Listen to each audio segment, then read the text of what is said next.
Look, let's get into Melbourne. It's obviously, as everyone knows, it's my number one draft pick in the country. Melbourne in July did look like this.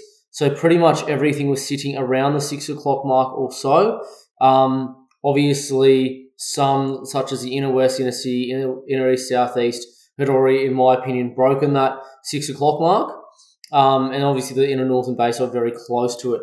But where we are today is here. So what's basically happened here is everything back from July to now is either at or just past the 6 o'clock mark. Now, first things first, you'll notice the Bayside there is still a touch right on that 6 o'clock mark. And the reason for that is because the Bayside actually in COVID did go up, probably more than anywhere else in pretty much Melbourne. You could argue Mornington too, but this isn't about Mornington. I'm talking Bayside inner suburbs.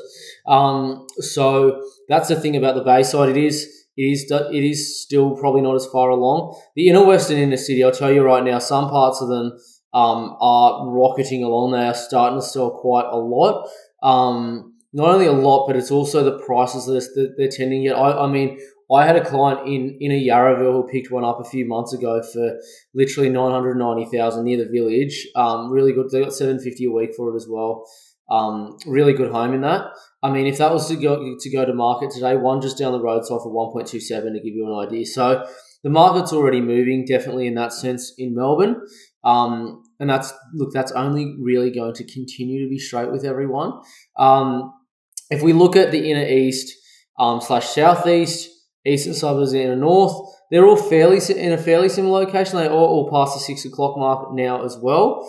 That is going to continue. I have a feeling particularly the inner north may have a bit of a jump in the coming weeks, particularly around the affordable pockets. So some parts towards Brunswick, some parts towards probably Pascoe Vale, especially Heidelberg Heights, Heidelberg West. I think that's gonna start to tick up because don't get me wrong, it does have a stigma about it, no doubt. But to be within 12, 13K of the CBD, and pick them up for around 850 to 950K is pretty good.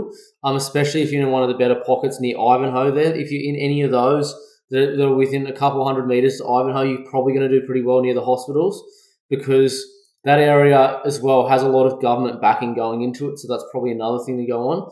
But look, that's Melbourne today, and that's really what's kind of going on in the Melbourne market at the moment, to be straight with everyone.